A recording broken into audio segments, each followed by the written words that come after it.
Capeknya di IPM apa, Dit? Nah aku karena backgroundku orang yang agak sungkan ngurusin orang, itu ngurusin orang capeknya. Apa lah? Kamu capek nggak di IPM? Ya capek. Ada capeknya. Capeknya ya gue ketika diri kita yang sadar, tapi diri kita juga yang harus gerak. Nah, karena kita sadar. Enggak, maksudnya apa ya? Dengan banyaknya komposisi itu malah apa ya? Membuat mereka berpatokan kepada kita gitu loh Mas maksudnya. Dan kita malah jadi apa ya? Bukan tumbuhan tapi jadi apa ya? Orang yang sering dikasih beban. Diandalke. Ya, dia bukan diandalkan juga. Kalau diandalkan lebih ke saling support, gitu. Tapi ini lebih ke kayak, yaudah kamu yang ini, dan pada akhirnya Kamu semua. Iya, pada akhirnya naik kemarin kita di daerah kan ada ya tenggelam atau menyelam gitu kan. Pada akhirnya saya akan terus tenggelam, gitu. Dan ya itu memang saya sama Mas Dita mungkin sedikit sama gitu. Kita backgroundnya sedikit sama lah. Dengan saya yang suka tenggelam di keramaian karena dengan tenggelam itu saya bisa lihat realitas sosial dengan jelas. Kayak tadi ketika ikut sama Mas Helmi, ketua panitia EDC. Ya gitu. Ketika lihat di mobil gitu kan, dengan lihat pasar orang-orang tanpa harus wawancara ke mereka, itu saya bisa merasakan bahwa dari wajah mereka pun sudah saya overthinking bahwa mereka punya kehidupan yang seperti ini dan langsung realitas sosialnya langsung keluar di pikiran saya gitu kan.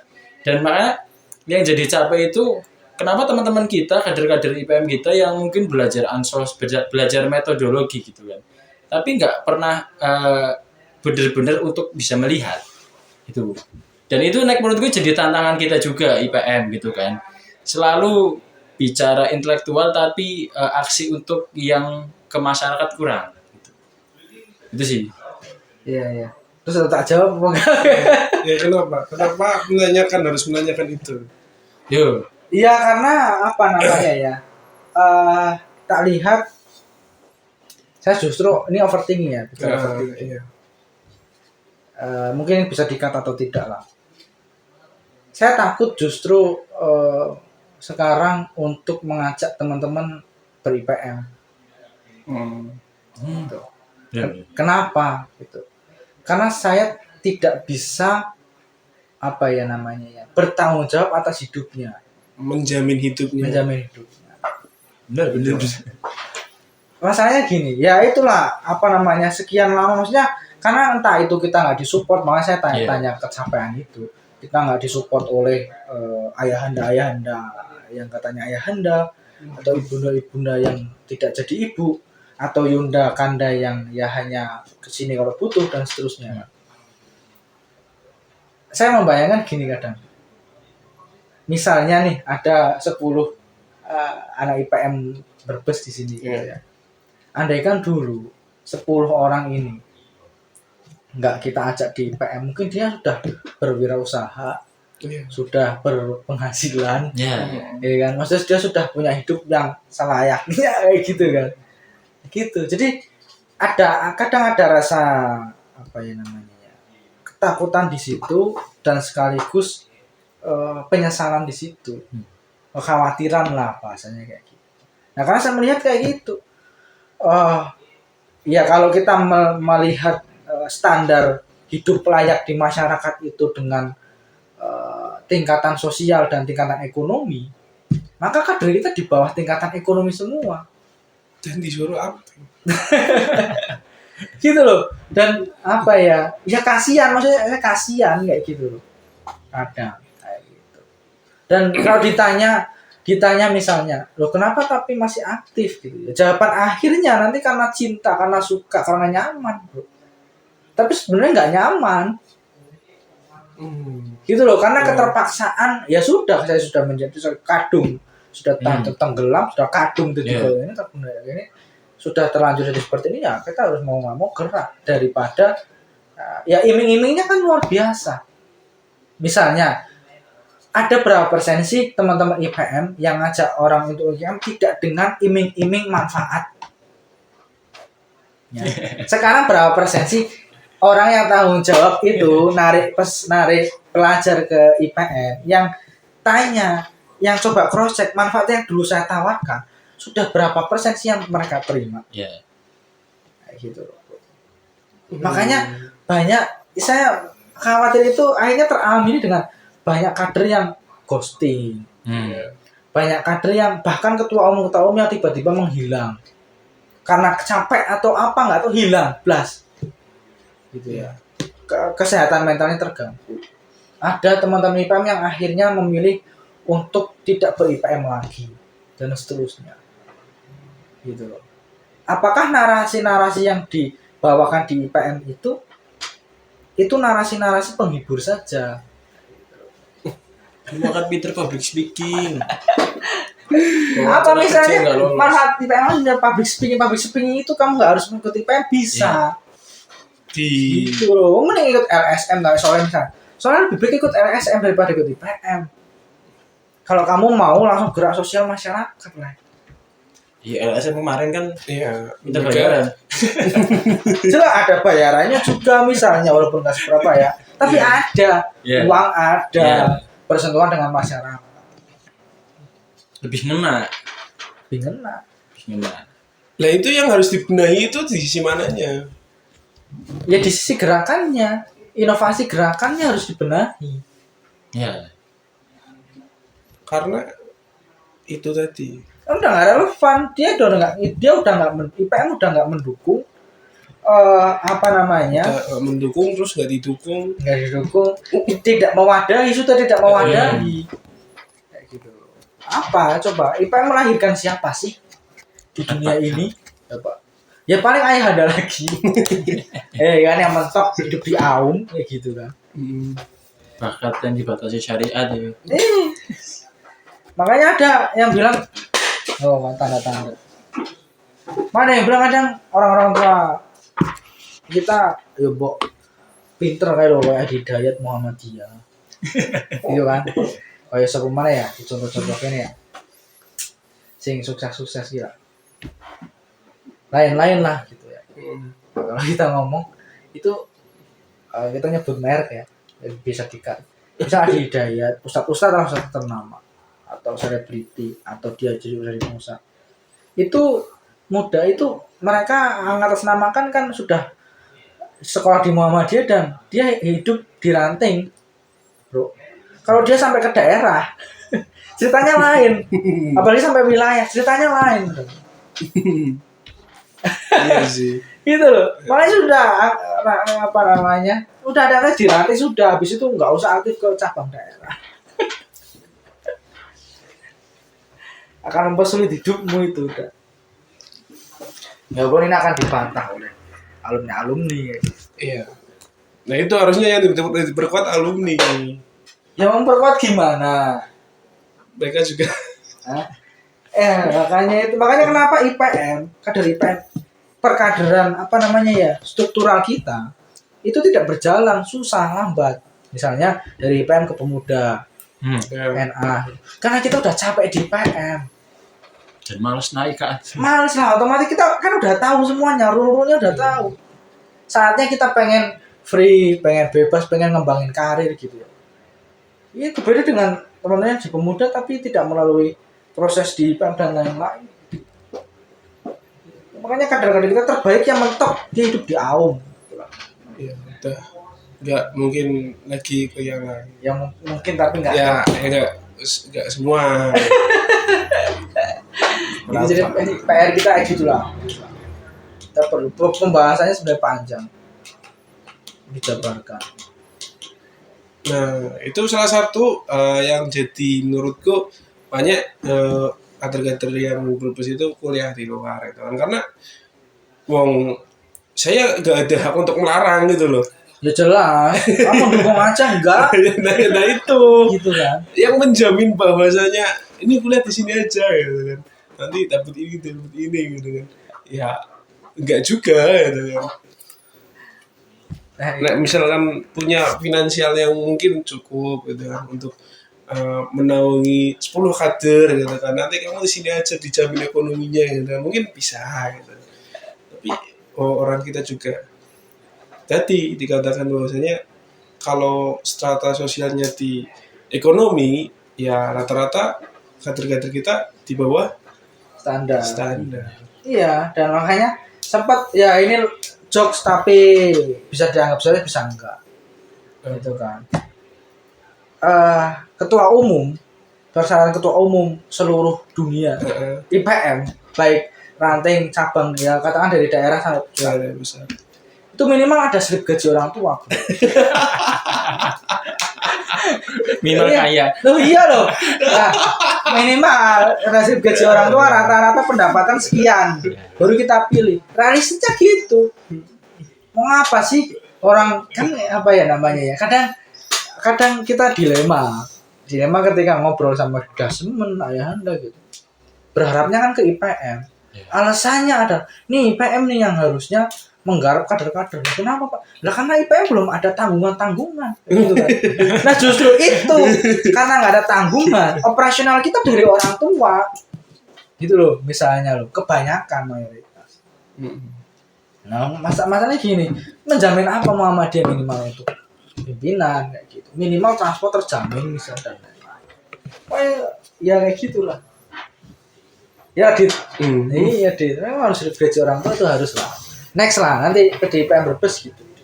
Beda ya. Minimal hafal 1 juz. Aduh, sulit. Iya, orang kemana-mana pakai duit, gitu kan. Pensiun, Justru tanggungan pelajar itu lebih banyak daripada tanggungan pemuda, NA dan ayahanda. Gitu kan. Pemuda minimal dia sudah punya karir, enak toh, tinggal pendapatan, udah punya pendapatan minimal mikir keluarga, itu kan juga sama. Nah IPM kita nggak pasti nih hidup kita, karir kita, ya kan, minta terus bisanya. Nah, iya banyak rata-rata begitu. Iya. IPM minta terus gitu. Minta terus gimana orang kita nggak ini gitu kan. IPM bikin usaha masih belajar. Belajar aja. Kita diposisikannya serba angel gitu, serba susah gitu. Sebagai pelajar minta ya dibilang minta gitu kan. Gak minta emang butuh. Dan dan kita juga di lain sisi ya sama ayahanda dipasrai banyak tugas kan. Kan kalau kader nggak ada yang disalahkan IPM. Iya benar. Iya, mana nih kadernya? Kok nggak ada dan seterusnya. Minta bantuan, yang disalahkan IPM juga. Makanya. Jadi momoknya itu di IPM. Gila, berat bro. Ini zaman Rasulullah tenang, berat. Di IPM. Paling berat menurutku di IPM. Tapi kalau kaya nggak berat. Iya, kalau kaya nggak berat. Minimal punya mobil misalnya. Kalau udah punya mobil kan udah enak gitu. Minimal punya mobil. IPM luar Jawa itu rata-rata oke. IPM luar Jawa loh. Karena emang rata-rata ekonominya tinggi, rata-rata ya. Pimpinan. Iya. Oke. Ya saya. Misal nih ya. Saya mengamini itu. Misal pengalaman ya ini. Ya. Di Sulawesi Selatan misalnya. Saya ke Tanwir di Sorong. Terus transit lah 5 jam di Makassar dulu. Terus ya karena 5 jam itu lama, akhirnya Ketum Sulsel menawarkan untuk ajak jalan-jalan. Yang jemput adalah pimpinannya, Kabid LH apa kalau satunya PIP. Itu mereka pakai mobil pribadi, Pak. Kabid. Mobil pribadi. Ya biaya operasional mereka aja lebih tinggi. Jadi tak kira IPM di di luar Jawa itu elit. Kenapa? Karena transportasinya aja mahal loh. Dan dia orang-orang terpilih secara pendidikan, secara ini gitu. Benar seleksinya. Yeah. Seleksi alamnya. Kamu elit. Nah di kita tuh enggak, bro. Kita yang ngurusin kayak gini tuh yang kiri-kiri. Ya. Lah bayangannya aja, indikator kita nggak kiri itu kita nggak rayahan beasiswa kader. Hmm. Ini beasiswa kader masih sangat laku keras. Ya kan, dan tidak tercukupi kuotanya. Gitu. Masih kurang. Iya. Ya minimal misalnya ya bisa kemana-mana bisa gitu. Ya gitu. Jogja misalnya ketumnya mobil sudah. Gitu. Lah sini gitu loh. Motor saja punya orang tua kan gitu. Ya walaupun mereka coba. Ya gitulah maksudnya dari sisi ekonomi, makanya saya sempat nulis tapi tidak tak upload karena khawatir. Dan nulis aktivis itu harus kaya. Aktivis itu harus kaya. Karena kalau nggak kaya, itu aktivis ngeleh itu bahaya. Bakal mau Dia akan mudah menjual idealisme. Dia akan mudah menjual prinsip. Dan akan mudah terombang-ambing karena kafir. ikut kanan kiri. Bukan itu otomatis no, demi hidup no. Itu kita bisa menyalahkan apa? Nggak bisa. Karena kita juga butuh. Nah, iya kan gitu. Nah, makanya solusinya gimana mas? Gitu kan. Nah, kasih solusi biar aku nggak hanya kritik.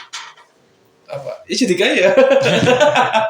Ya misal oke lah kita tabiatnya memang sektor itu susah misalnya. Sektor itu susah. Karena memang ya Muhammadiyah saja segmentasinya kan menengah ke bawah. Sekolah buangan misalnya kan. Tapi jadi elit. Kan anjir lah. Lah iya kan. Malah banyak mungkin jokes-jokes anak-anak SMK swasta Muhammadiyah gitu kan. Lah itu anak-anak negeri sekolahnya anak miskin karena nggak bayar SPP, nggak bayar uang gedung cuma sekali gitu kan. Muhammadiyah yang kaya ya. Nah, itu makanya itu gimana? Apanya gimana? Nah itu solusinya gimana tadi? Gitu kan.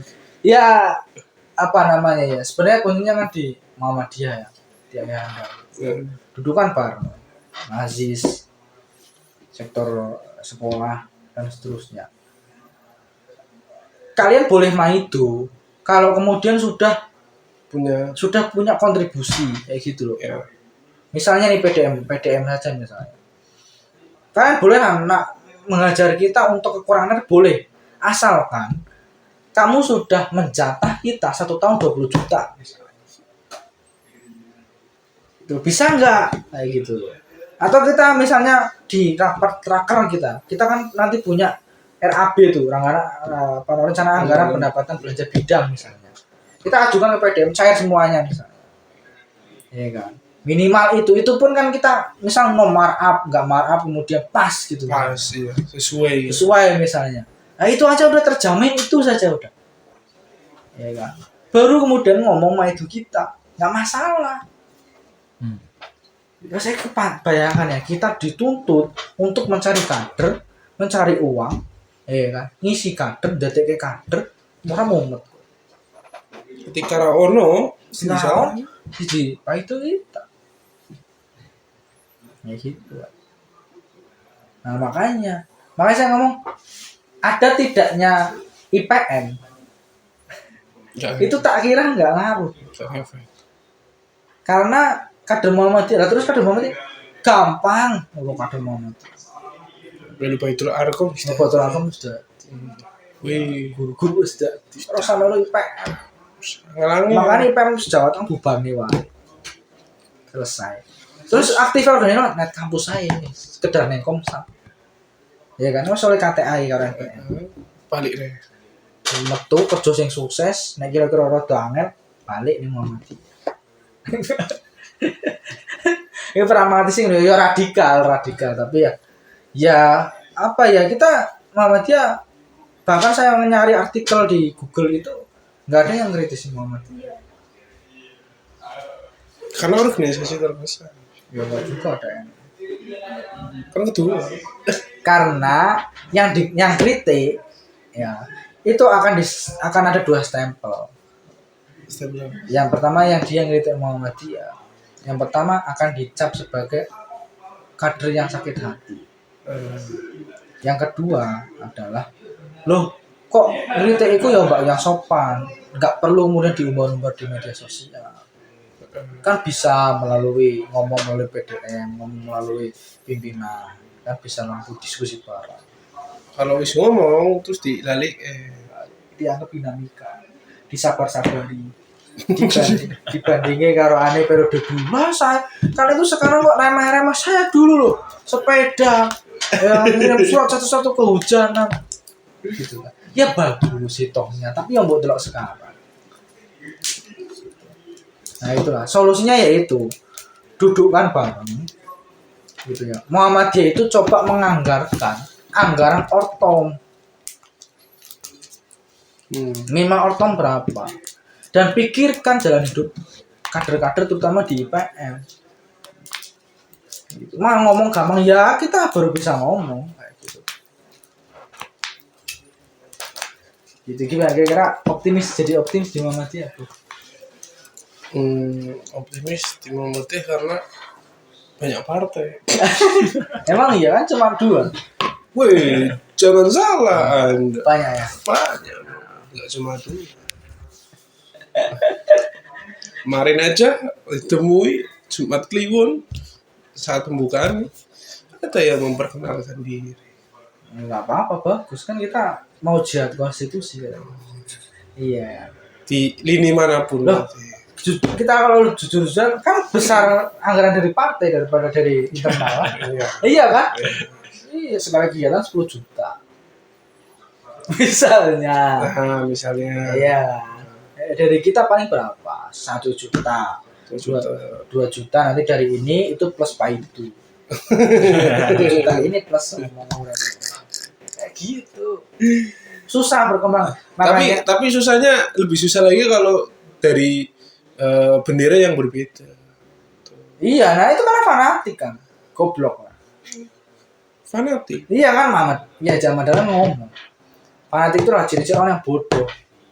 Ya kan fanatik karena beda bendera udah teriak-teriak. Itu makanya inklusivitas itu perlu. Nah itu makanya bagaimana ini biar ke depan IPM jadi berkembang. Tadi alasan-alasan yang kita buat lah, kita buat karena nggak mau berinovasi, itu bukan semata-mata kita malas, bro. Karena kecapean kita untuk mengurusi teknis daripada konsep, gitu loh. Nah, kita udah dibebankan konsep, dibebankan teknis, dibebankan moral dan lain-lain. Pendanaan. Nah ya teknis dan lain-lain, pendanaan misalnya kayak gitu. Iya, jadi konsep yang ono dananya. Maksudnya aku pengen dengar kayak gitu. Entah itu dari ayahanda, bunda, tanda yunda itu, IPM kan yang paling kecil dan yang paling berkontribusi ya cukup besar lah. Yeah. Gitu, Pak. Duduk bareng perlunya IPM apa?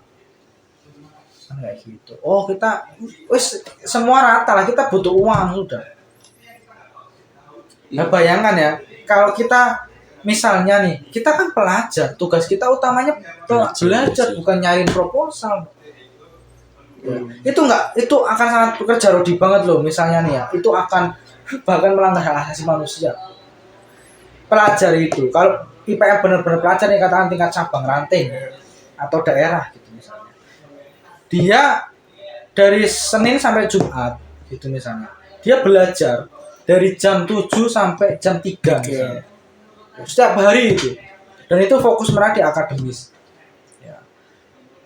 Ada waktu Jumat Sabtu ya, itu misalnya untuk menghidupi IPM ya kan? Bayangkan dia butuh waktu istirahat berapa jam untuk dia beristirahat dan menikmati masanya, Masa muda. iyalah masa muda, masa berekspresi, masa kreativitas. Kenapa kita nggak kreatif ya, karena kayak gitu strukturnya. Terus belajar suwe, baru itu dikon ngurut duit, go pendanaan gitu misalnya. Begitu juga yang mahasiswa misalnya, itu akan berat, menurutku berat bagi pelajar. Karena maka wajar kalau nggak pada suka di IPM, wajar. Saya nggak akan menyalahkan. Karena kita nggak punya opsi untuk menyelamatkan dia di IPM. Iya. Kecuali kita kaya. Iya, kalau kita kaya beda lagi. Jamin. Tak urip-urip kok. Itu loh. Itu makanya ketika ada ketua umum di tengah-tengah hilang, mengundurkan diri misalnya, ya kita bisa apa? Ojo tetap jadi. Lah, hakku apa gitu misalnya. Jaminnya apa dan lain-lain. Mesti ada yang bilang wah kamu itu terlalu pragmatis, terlalu realistis dan ya memang itu kita butuhnya. Nah, orang kono mati konyo. Iya, stuck kayak gini terus bakalan dipercaya. Stuck terus kayak gini. Kita mau bicara inovasi setinggi apapun, SPI mau berubah kali lipat pun akan sama saja. Kayak gitu. Karena nggak ada space khusus untuk kita menikmati organisasi. Gitu kan dah. Gitu. Mawan. Gitu lah. Nggak apa-apa nih dua pak. Pak mau di sini kan nggak Iya, di sini iya. lagi. Apa nih lah? Yo, Apalagi yang Anda resahkan selama ini. Kan udah terjawab semua. ya. Gimana solusinya? Kita bicara solusi. Ya tadi saya udah menawarkan solusi. Solusi yang itu. Kalau menurut kalian gimana? Ya jadi kaya. Nek aku mungkin Jadi kaya. nggak tahu ya. Tapi memang kita itu dituntut untuk idealis sih sebenarnya. Jarang Yang nutut siapa? orang-orang kader IPM itu ketika ada salah satunya yang pragmatis dia bakal dicap yang kurang. Maksudnya Siap siapa? ya kader yang lain gitu loh. Paham nggak sih?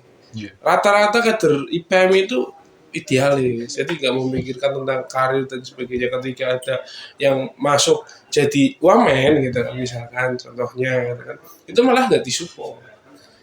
Harusnya orang-orang yang jadi orang itu gitu kan, alumni-alumni yang jadi orang itu dikumpulkan jadi satu dan kemudian nanti untuk mensupport dana itu entah dari birokrasi apa dan sebagainya itu juga harus diberdayakan bahasanya gitu. Pakat. Pertanyaannya kan ada berapa alumni yang mau dan yang jadi orang? Karena alumni juga capek udah jadi itu tapi masih aja tiba itu gitu kan. Wah jangan nih tak yoyo. Gitu loh. Alamat tulis site tak opre. Alasannya tidak bisa mensupport material, bisa mensupport moral. Kita moral udah overdosis bro. Overdosis moral itu. Oh support. Ya itu salah satu contoh lah ya itu yang jadi wamen gitu. Banyak ayahanda yang justru malah jangan jadi kayak gitu. Hah? Justru itu malah pencapaian yang terbesar itu menurutku gitu. Iya karena kan ayahanda yang itu kan yang apa namanya itu yang fanatik bro. Kalau dari tataran pusat ya enggak gitu. Misalnya ada Nasir emang ngecam kan enggak. Ya, itu tuh kan riak-riak di bawah. Yang mana mesti dia bukan kader IPM. Pertama itu. Dia pasti kader ini partai ini. Kader yang lain dia nggak melalui tahap ya perkaderan di IPM mesti. Ya kabit yang tiba-tiba muncul di sana gitu. Yang kader IPM yang dia selalu objektif karena tahu struggle-nya gimana. Nah maka depan ya berdua ini harus kalau kuncinya sukses ya harus sukses. Ya. semoga kami kaya lewat Rebo Kemis. Jangan lupa subscribe. Maka perasaan kaya ini yang melatar belakang Rebo Kemis. Dapat essence ya. Mas berapa sebenarnya? Udah berapa? Ya masih di bawah rata-rata. Nggak 500. Enggak belum. Nah karena ya itu sih pertama target kita ya keresahan kader gitu kan agar ya minimal mereka keresahan yang mereka nggak berani ungkapin tapi kita sampaikan gitu meskipun ya itu sih banyak jokes yang mereka tutup karena dirasa terlalu Ekstrim. intim gitu kan nah kita sampaikan gitu Ya tapi harus siap konsekuensi. ya itu Ya harus siap lah. Ini kan maksudnya kita ngomong gini kan karena kita sayang iya sama dia pengen berubah. Atau kan saking putus asanya ya kadang saking apa ya mungkin sampai ya menghidupi di tataran bawah sampai saya mikir mau besok nanti next step gitu ya pengen deh kayak Muhammadiyah koyong ini dipakai omongan nggak bisa yayasan yang bisa nandingi atau bisa mencontohkan skema yang Muhammadiyah nggak punya. Oh. Konsep saya itu apa yang di Muhammadiyah dicampakkan dan nggak ada, aku buat yang lain, Terwadai. belum ada yang lain. Konsepnya gini, nah, aku sempat mikir kayak gitu. Saya sempat mikir Muhammadiyah nggak bisa di beberapa sektor nih, sulit, bukan nggak bisa, sulit di beberapa sektor. Tak contohi apa ya kayak gitu. Dengan pakai apa yang saya mampu. Kadang mikir kayak gitu. Contoh tadi yang kita bahas, sekolah, sistem sekolah. Saya kalau perseorangan oke aja deh. Misalnya apa namanya? Saya masih membayang kayak ini. Kalian mau gabung?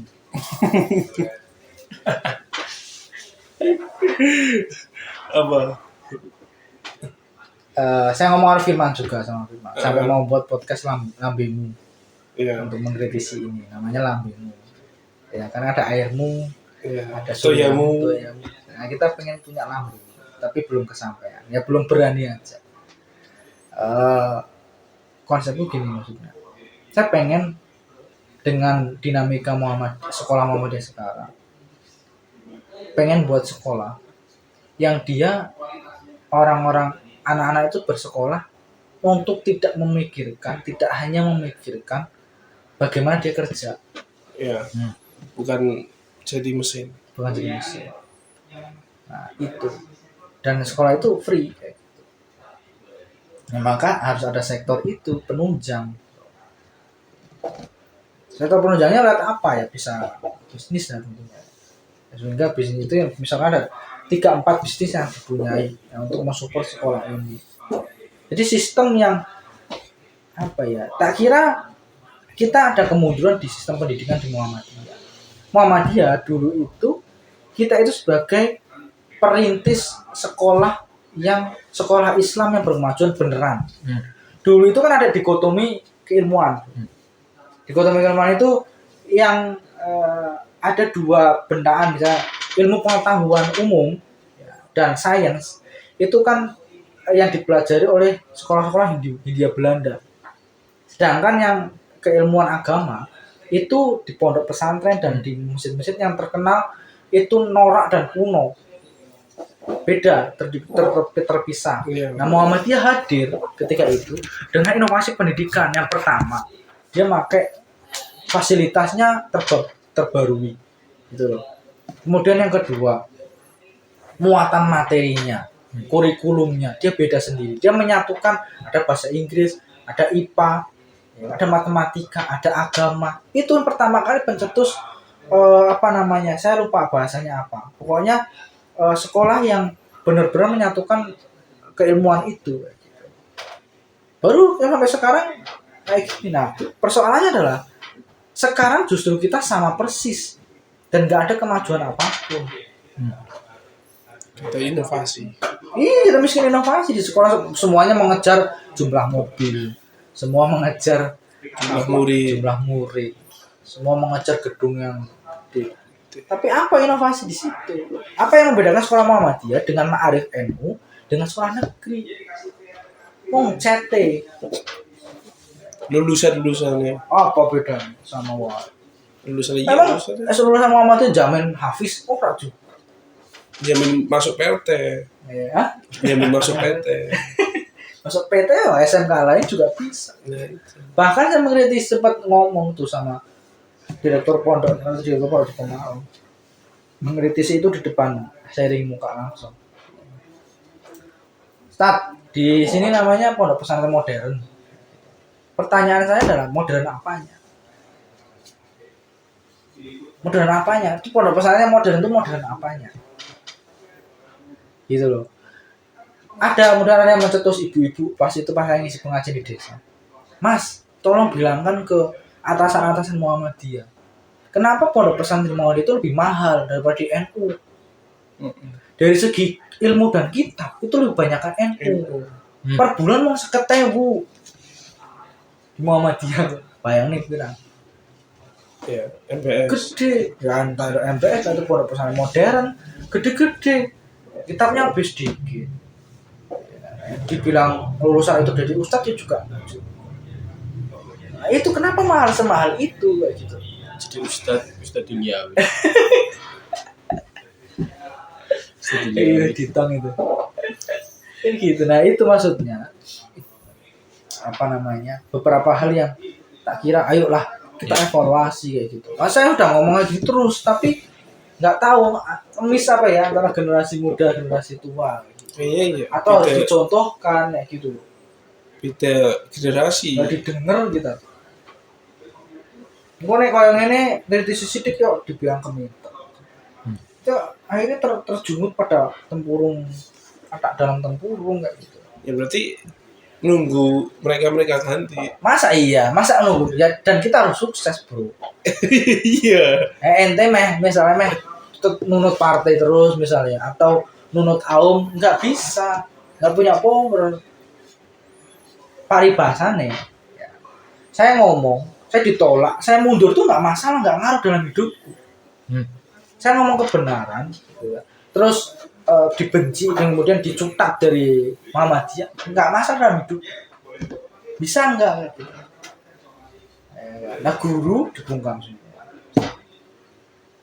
Itu yang kita harap muncullah kader-kader dari PM yang dia punya bukan ya financial freedom itu ya, merdeka dalam finansial, terus dia bisa apa namanya membuat satu gagasan yang dia sukai ya. Minimal di Muhammadiyah, kalau ente mau bangun di Muhammadiyah. Bahkan dulu saya sebelum jadi ketua itu sempat sempat sudah nggak mau lagi di sini kayak gitu.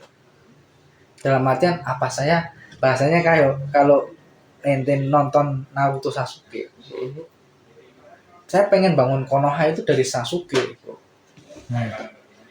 Oh. Dari si Sasuke wes pun wae lah sing dadi Naruto lah sing dadi apa jenenge Konoha gue apa jenenge presidennya Okage. Tak mburi wae tak support gitu loh. Kayak lebih damai, lebih sejahtera. Kono ora mikirin paketan paketan formatur, kono ora mikirin suksesi. Ya, tapi cetok gerak kayak Nanguri.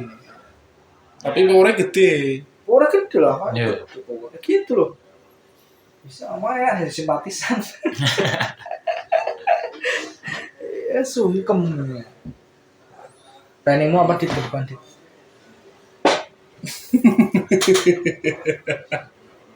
Gimana aku pengen aku nanti kalau gerilya misalnya saya butuh apa ya teman-teman yang siap berjuang menurut oh iya Bumayu ada Soleh misalnya ada Ditong gitu. Apa Hilmi meneng partai Bora Selama ini diriku masih bingung dengan diriku sendiri sih. Banyak maksudnya tuntutan ideologis, tuntutan jenenge apa? Keluarga dan sebagainya itu juga perlu diperhatikan gitu. Jadi ideologis itu apa tuntutan ideologis? Kenapa salah satu alasan diriku kenapa masih ada di PM, masih ada di Muhammadiyah? Kenapa? Karena menurutku Muhammadiyah masih perlu sosok orang-orang yang moderat gitu. Karena banyak dari mereka nggak tahu ya, hanya beberapa orang yang menurutku bisa memahami moderat itu gitu. Banyak yang ternyata mereka itu gitu kan. Banyak yang ternyata aku juga dulu pernah bahasanya kan Kayak moderat gitu. itu kan nggak kanan nggak kiri. Aku pernah kiri, aku pernah kanan gitu kan. Tapi ternyata memang bagusan moderat gitu kan. Tapi apa itu moderat itu? Banyak yang kemudian saya moderat tapi perilaku mereka ternyata nggak moderat. Berarti gitu kan. tuntutan ideologimu di situ. Iya, jadi Pengen mewarnai masih perlu loh orang-orang Muhammadiyah itu masih perlu itu dan yang benar-benar moderat sekarang itu sedikit gitu loh. Dan yang mungkin saya sadar tentang itu gitu kan. Mungkin ini justifikasi tentang diri saya sendiri gitu kan.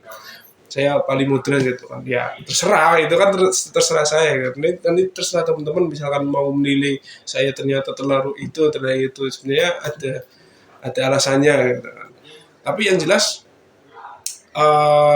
banyak yang dari mereka yang ya mungkin sama denganku yang merasa paling moderat tapi ternyata nggak moderat juga gitu. Itu jadi paling sosok sekarang yang paling moderat itu kan Pak Haidar Nasir gitu kan. Dia Abdul Muti orang. Abdul Mukti kadang-kadang gitu kan. Tapi yang jelas maksudnya Abdul Mukti juga orang yang moderat gitu kan. Cuma kadang-kadang dia bersikap gitu kan. Ya itu untuk diri sendiri tapi kan banyak tuntutan sosial maksudnya dampak sosial dan politis dan sebagainya gitu kan. Dan ternyata di ranah grassroots gitu kan. Ternyata orang-orang moderat itu saya belum nemui di ranah grassroots Mas. Berarti orang-orang moderat itu saya temui di ranah yang wilayah tafsir pusat. Iya, gitu kan. karena sudah melalui banyak Iya. proses. Dan orang-orang yang moderat itu di ranah ranting gitu ya, cabang itu gak ada. Itu yang menurutku kayaknya aku perlu di stuck itu. Tapi gimana ya gitu kan. Tapi aku juga masih perlu finansial nih gitu kan. Gimana ya? Maksudku bingung gitu loh. Tentang idealisme dan pragmatisme. Ya itu harus dipikirkan. Maksudnya kan itu nanti kayak saya kan sinkron dengan misalnya kamu mau habis kuliah mau seperti apa, rule hitoh perjuanganmu mau seperti apa, sampai pada tahap memang kamu pengen menggelorakan moderasi di grassroots kayak gitu. Nah, grassroots itu sangat sulit untuk dimoderasi karena itu akan berjalan seiring dengan proses pendidikan. Gitu kan di grassroots itu kan PRM bro, PRM PCM mereka itu jarang melalui perkaderan di PM. Prosesnya itu beda dengan kita kan, mereka tua baru masuk Muhammadiyah kebanyakan. Ya sulit kalau kamu mau itu nggak masuk, kamu mau jelaskan berdasarkan apa namanya Bayani Burhani Irfani ya kan sulit, nggak masuk gitu. Nah maka menurut saya adalah bagaimana cara kita menaruh sikap moderasi kita adalah dengan mengedepankan inklusivitas pemikiran kita. Jadi kita harus tahu kenapa dia kanan ya, wah selalu kita terima moderasi itu gitu. Bukan kemudian kita memaksakan untuk semua orang sama dengan moderasi. Kita sama saja dong dengan teman-teman yang kiri, yang kanan. Iya. Ya kan gitu. Ya bagus. Ya berarti kamu masih terus ya di pemuda berarti ya. Loh iya dong, kan kamu mau merawat moderasi. Lah perkaderan muda misalnya enggak moderat. Iya enggak kamu itu enggak jangan salah. Sedangkan di sisi lain gitu kan. Di sisi lain